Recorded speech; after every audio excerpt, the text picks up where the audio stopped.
Seguimos conversando con nuestro experto, quien nos explicaba de qué se tratan este tipo de enfermedades. Y bueno, ahora vamos a hablar de cuáles son algunos de los tratamientos que nos pueden dar una respuesta positiva, porque las hay. Las personas, estos señores, por algo estudian, se pasan años estudiando en convenciones, en congresos, intercambiando ideas y siempre buscando cómo poder ayudar al progreso de las enfermedades, de que todo el mundo esté bien. Entonces, ¿por qué no aprovecharlos, verdad? Y preguntaba yo, doctora Abad, antes de ir a la pausa, si existe algún factor, llámese genética, llámese de edad, ¿existen más hombres que mujeres con ese tipo de trastornos? ¿Qué lo provoca? Es una pregunta compleja, pero realmente el modelo que estamos utilizando hoy día es lo que utilizamos, el concepto del modelo biopsicosocial. Hay componentes biológicos, las enfermedades aparecen a cierta edad porque las hormonas de crecimiento a los 18 o 20 años cambian. Psicológico, porque realmente también hay fases de evolución, fases de la maduración de la vida. Y sociales, realmente circunstancias sociales de estrés, como hemos visto frecuentemente, cuando se toca desastres naturales, realmente el impacto es un tanto por ciento tremendo de la población con enfermedades de depresión y ansiedad. Lo importante es que realmente cada vez sabemos más, y repito, el mensaje de esperanza es que hasta hace 30, 40 años realmente no se sabía nada de enfermedades mentales. En los últimos 20 años, sobre todo, ha habido una revolución completa en el desarrollo de armamentos medicamentosos para tratar todas estas enfermedades, teniendo en cuenta los factores biológicos, hormonales, psicológicos y sociales. ¿Puede el factor genético ser más importante que cualquier otra cosa? Parece ser que es así. Sí, es hereditario. No todas las enfermedades, pero en algunas de ellas, sobre todo el trastorno bipolar y la esquizofrenia, se han claramente visto que tienen un elemento genético. No todo el mundo que tiene esa tendencia genética desarrolla la enfermedad. Da la impresión de que lo que hereda uno no es la enfermedad, sino la predisposición. Claro. Y después de que esos factores psicológicos y sociales tienen un impacto, es cuando esa enfermedad aparece o no. Ok. En países como Brasil, hasta hace muy poco tiempo, había enfermedades que se le llamaban maníaco-depresivos. Ahora se ha traducido en trastornos bipolares. ¿Cuál es la diferencia? ¿Es lo mismo, nada más que más elegantemente dicho? ¿Qué pasa ahí? Curiosamente, las enfermedades mentales cambian las modas, como en todo. El trastorno bipolar, la enfermedad maníaco-depresiva es la misma. Lo único que ha habido es que la Asociación Americana de Psiquiatría ha hecho un esfuerzo grande en intentar que todos utilicemos el mismo lenguaje. Entonces ha descrito los criterios diagnósticos de cada enfermedad. Por eso hoy día realmente lo más correcto es decir trastorno bipolar, no trastorno maníaco-depresivo. Bueno, vamos a hablar ahora de los programas de apoyo y de los problemas legales que afectan a los familiares de estas personas. Hemos hablado con dos madres en cuyos dos casos sus hijas, hijo, Frankie, y hija, en el caso de Lupe, se metieron en problemas, se metieron en drogas, en robo, en hacer cosas indebidas, aún ellos sabiendo que eso no tenía nada de extraño, ellos no son conscientes. Ahora vamos a invitar a Rachel Díaz, quien es vocera de un grupo denominado Familias de Enfermos Mentales Sin Tratamiento. De hecho, por ella estamos aquí con ese correo electrónico. Adelante, Rachel.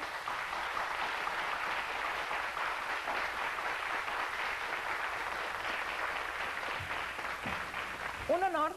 Gracias, muchas gracias. Oiga, gracias a usted por ese correo que nos mandó. Fue inspirado por María. Sí, es lo que ya me dijo, ya me lo confesó María, que le llamó y que le dijo, oiga, vamos a hablar, vamos a pedir ser escuchadas, hablar del tema. Porque es un programa serio en el cual usted nos deja hablar, entonces estamos dispuestos a compartir. Oiga, dígame, ¿y es que a qué venimos los seres humanos sino a hablar y a entendernos con inteligencia? Y tratarnos con cariño. ¿Verdad? Exacto. Como debe ser. Platíqueme, Rachel, usted preside una asociación, una fundación, ¿cómo le puede llamar? Mire, es un pequeño grupo que nació, sí, es pequeño, nació de un grupo de apoyo que fue organizado por una organización que se llama la Alianza Nacional para el Enfermo Mental. Entonces, 13 años atrás empezamos en una iglesia a reunirnos las familias que tenemos un familiar que tiene un problema psiquiátrico serio. Entonces, han pasado los años y hemos oído muchas experiencias, hemos comparado notas, sabemos cuáles son las cosas que son parte de la enfermedad y cuál es en realidad lo que es la persona. Entonces, ahí hacemos la diferencia, que el enfermo le culpa a la familia, es parte de la enfermedad. Que el enfermo rehúsa tomarse la medicina, es parte de la enfermedad. No es que sean porfiados, es simplemente que ellos no se sienten enfermos. Claro. Y si yo no siento que... Necesito sí, ellos, estar mejor. si yo siento frío, yo no te puedo decir a ti que tú no tienes frío. Claro.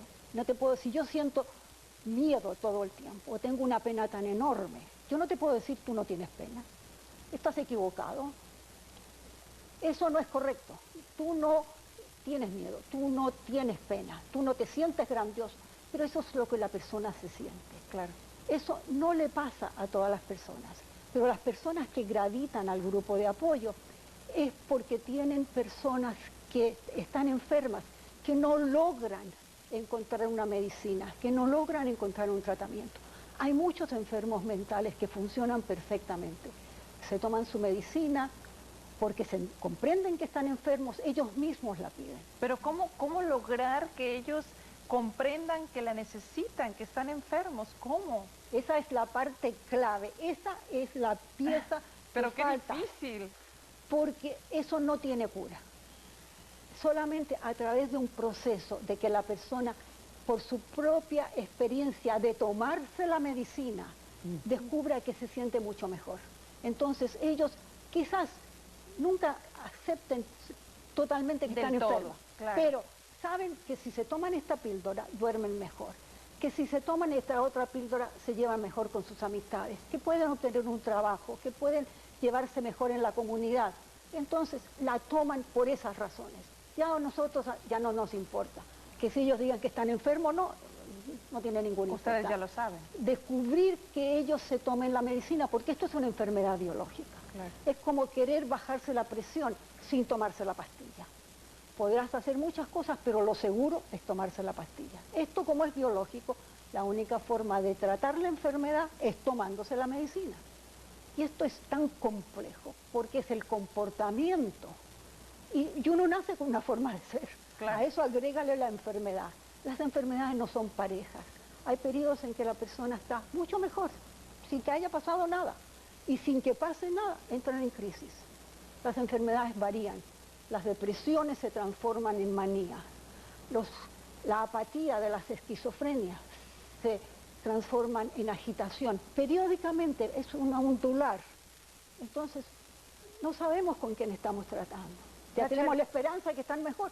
Ahora me dejo de tomar la medicina. No, pero es cuando viene y, ay, no, es que desde otra silla, pero yo vivo un calvario personal. Exacto. Esa es la verdad y yo digo que yo vivo como los alcohólicos, solo por hoy, solo por hoy.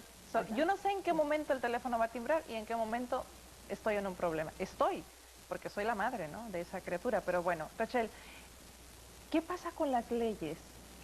Bueno, ¿Cómo las leyes apoyan a este tipo de enfermos? Porque en el caso, por ejemplo, de María, tenemos un problema. Frankie está en la cárcel, tenemos que sacarlo de ahí. Por muy bien que esté, yo no creo que esté mejor que con su mamá y en su casa y donde tiene que estar, ¿no? Mira, desgraciadamente las leyes se crearon hace muchos años, cuando no se entendían estas enfermedades y habían hospitales a largo plazo en que tú podías poner una persona y retirarla de la comunidad por años, solamente con acusarla de que estaba enferma mental. Entonces, el enfermo nunca se siente enfermo, o sea, ellos están en el hospital y te van a asegurar que ellos no están enfermos. Es difícil saber si los abusos eran tantos o si se le creyó a esa persona que en realidad estaba enferma, que se había cometido un error. Entonces, en esa base, la percepción de la comunidad fue que los hospitales se estaban usando para abusar de personas que estaban incapacitadas de defenderse. Entonces se crearon leyes en la cual tú, en este estado y en muchos estados, en los Estados Unidos, tú no puedes poner a una persona que está fuera de contacto con la realidad, excepto si esa persona es peligrosa para sí misma o para los demás. Entonces tú eliminas toda aquella persona que está totalmente fuera de contacto con la realidad, totalmente psicótica, pero que no es peligrosa. Bien. Entonces, tú aún esas personas, si vas y exageras, tú la llevas a la corte, sacas una orden y puedes ponerlo contra su voluntad en un hospital. Pero es por 72 horas. Ahora, recientemente han cambiado la ley que no se les puede dar medicina por 72 horas, por el primer día. Déjame interrumpirle un momentito, tengo que atender compromisos comerciales, no, discúlpame a mí. Regreso después de la pausa, no se vaya. Enfermedades mentales es el tema.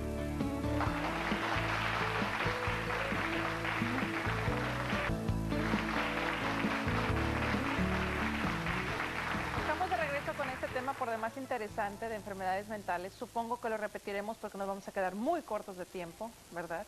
Y bueno, hablábamos de leyes, hablábamos de enfermedades, hablábamos de medicaciones, hablábamos de muchas cosas, pero de ayudar a Frankie, por supuesto, de alguna manera, porque para eso también queremos estar aquí, para conocerlo pronto y para saber que tú estás bien, María.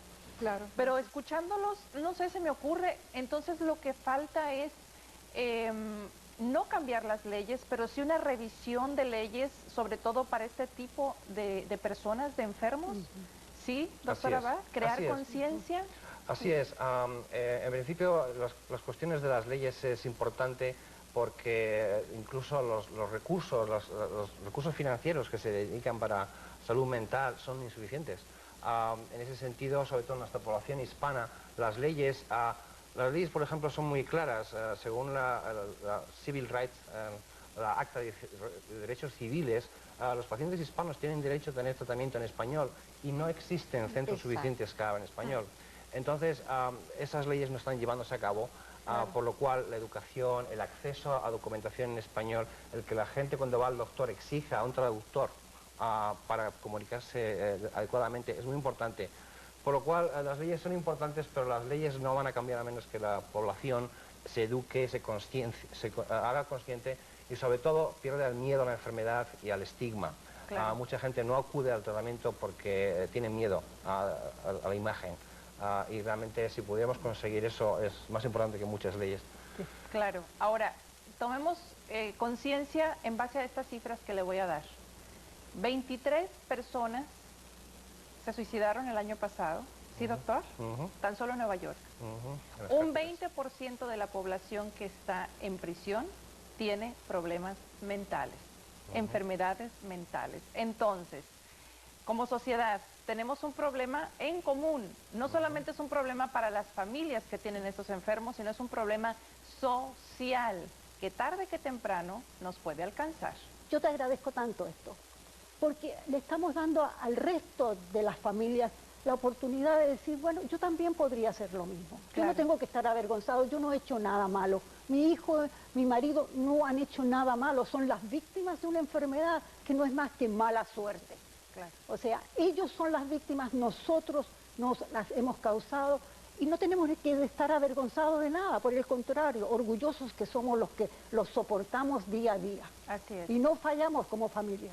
Señores, no me resta más que decirles gracias por haber estado aquí. Vamos a seguir haciendo programas como estos. Si ustedes aceptan regresar, yo estaré encantada, por supuesto. Gracias. Y estamos pendientes de Frankie, ¿no? Bueno. Un saludo a Leticia. Gracias. Y a la otra hija también. Igualmente.